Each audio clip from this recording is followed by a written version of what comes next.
안녕하세요. 결혼한 지 3년 된 30대 여성이에요. 평소에 종종 다른 분들의 사연을 들으며 울고 웃고 하는데 오늘은 저도 하고 싶은 이야기가 있어서 이렇게 사연을 적게 되었어요. 저희 신우에 관한 이야기인데요. 솔직히 어디서부터 사고방식이 뒤틀린 건지 이해도 안 되고, 아니 누가 애 낳으라고 협박한 것도 아니고 자기가 좋아서 둘이나 낳아놓고 피 한 방울 안 섞인 저더러 그러는 건지 도대체 이해가 안 됩니다. 그래도 남편 누나라서 차마 어디 가서 속 시원히 말 한 번 못했던 이야기예요. 남편과 저는 봉사활동을 하다가 알게 된 사이입니다. 먼저 제가 봉사활동을 하게 된 계기는 당시 저는 나고 자란 고향을 떠나 서울에서 직장 생활을 하고 있었는데요.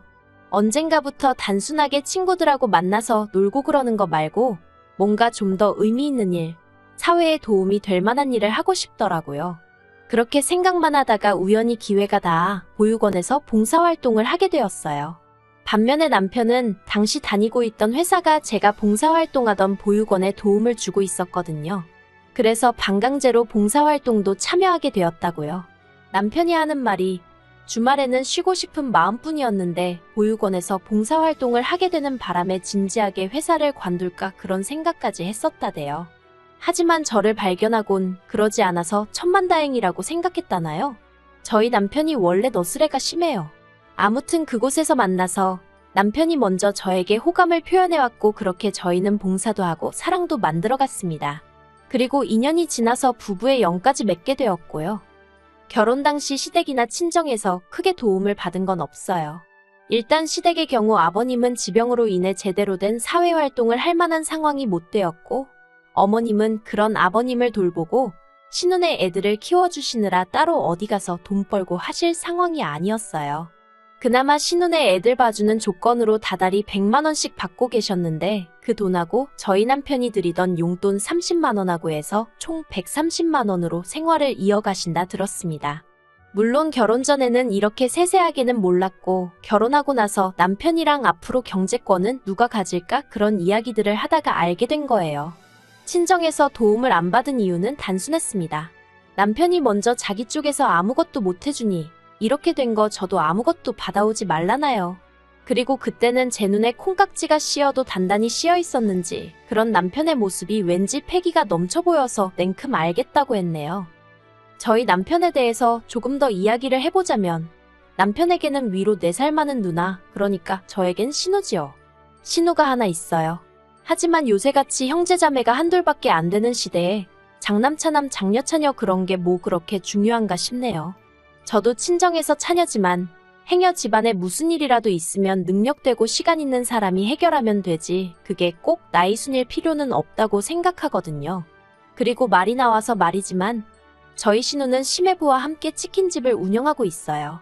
그런데 인터넷에서 후기라던가 찾아보면 솔직히 장사가 잘 되는 편은 아닌 것 같대요. 맛없다 눅눅하다 욕도 많이 먹고 사실 결혼 전에는 신혼외가 장사를 한다 그 정도만 알고 있었지 업종이라던가 몇 시까지 하고 그런 세세한 사정은 잘 알지 못했거든요. 저도 굳이 물어볼 생각을 못했고 남편도 먼저 말해주지 않았으니까요. 나중에 왜 말 안 했냐고 지나가듯 한번 물었는데 자랑거리도 아니고 굳이 뭐하러 말하나 싶었다나요. 하지만 장사가 어떻게 되건 간에 신혼에는 새벽 2시까지 장사를 이어가는 날이 많았고 그렇다 보니 자연스레 어머님이 애들을 봐주시게 된 모양이 돼요. 그런데 앞에서 제가 100만 원이라고 얘기했던 거 기억하시나요? 저는 솔직히 처음 들었을 때 애들 한 명당 100만 원씩 받으신다는 줄 알았어요. 그게 요새는 입주시터들은 300조도 안 들어오는 일도 있다더라고요. 그런데 아무리 친정어머니라 해도 그렇지 어떻게 남자애들을 둘이나 그것도 일주일에 6일씩 맡기면서 딱 100만 원이라니?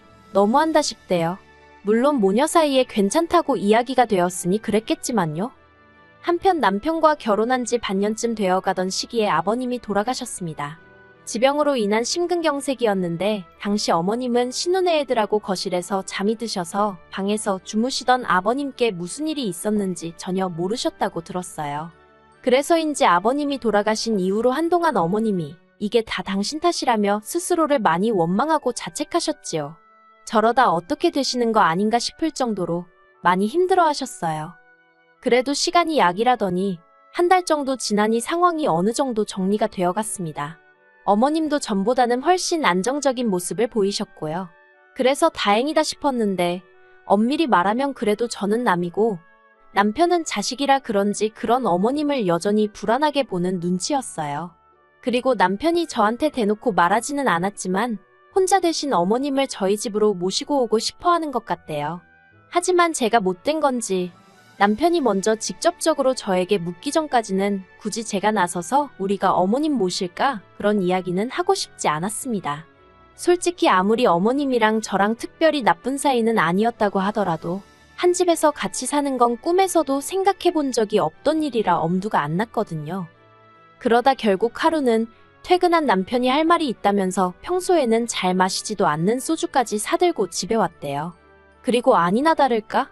역시나 남편이 합가 이야기를 꺼냈습니다. 우리가 결혼도 반반했고 효도도 셀프로 하기로 하긴 했지만 그래도 지금은 특수한 상황이지 않냐면서 이번 한 번만 자기 입장에서 생각해주면 안 되겠냐고요. 솔직히 그런 남편의 이야기를 듣고 있으니 마음이 많이 복잡해지대요. 사랑하는 남편이 힘들어하니 나 죽었다 치고 눈 딱 감고 그냥 어머님이랑 같이 살자고 할까? 그런 생각도 들었다가 동시에 그랬다가 네 팔자 네가 꼰 거라는 소리나 듣게 되는 거 아닌가? 그 짧은 시간 동안 별의별 생각들이 다 들었지요. 하지만 저도 부모님이 계시고 저희 부모님이라고 천년만년 건강하실 거란 보장은 없잖아요. 언젠가 저도 남편의 양해와 이해가 필요할지도 모르는 일이고요. 그래서 결국 무조건 안 된다 하는 대신 어머님하고 앞으로 몇 달이나 같이 지내자는 거냐고 물었습니다. 솔직히 제가 속으로 기대한 건 1, 2년 정도였고 막말로 어머님 돌아가실 때까지 모셔야 한다고 하면 그건 싫다고 해야겠다고 생각했어요. 그런데 남편이 화색을 보이며 일단 1년 정도 살아보고 같이 더 살지 말지는 그때 가서 정하면 안 되겠냐대요. 제 말은 그런 뜻이 아니었는데 아차 싶었습니다. 하지만 너무 기뻐하는 남편을 보고 있으니 싫다 소리를 차마 못하겠더라고요. 그래서 일단은 알겠다고 한번 생각해보겠다 했지요. 그런데 그와 동시에 벼랑간 머릿속을 스치며 그럼 형님네 애들은 어떻게 되는 건가 하는 생각이 들었습니다. 신혼의 애들은 초등학생들로 학원도 다니질 않아서 모든 시간을 어머님네서 보내고 있었거든요. 그런데 저희 집으로 어머님이 오시게 되면 걔들 저녁은 어떡하나 뜬금없지만 그런 걱정이 되대요. 그래서 남편더러 신혼의 애들은 그럼 이제 어디로 가냐고 물었습니다. 그랬더니 남편이 마치 제가 이상한 질문이라도 한다는 듯 쳐다보더니 애들도 여기로 와야지 그러는 게 아니겠어요? 순간 저는 말 그대로 멘붕이었습니다. 정신이 나갈 정도로 얼떨떨했달까요? 제가 그게 말이 되냐고 신혼의 애들이 왜 우리 집으로 오냐고 했어요. 그랬더니 남편이 그러면 애들더러 학교 끝나고 뭐 치킨집에 가 있으라고 해? 누나네 치킨집 자기도 가봤잖아. 조명도 어둡고 주변에 술집도 너무 많고 그리고는 어차피 어머님이랑 같이 살겠다고 마음먹었으니까 1+1이라고 생각하고 신혼의 애들도 받아달랍니다. 그냥 저녁만 차려주고 자는 방은 할머니인 어머님이랑 자게 두면 된다나요. 호의가 계속되면 혹은 줄 안다더니 남편한테서 제가 느낀 게 딱 그랬어요. 솔직히 생색내려던 것도 아니고 뭐 크게 알아달라는 것도 아니었지만 저는 남편이 제가 어머님하고 같이 살아보겠다고 하면 그것만으로도 엄청나게 고마워할 줄 알았거든요.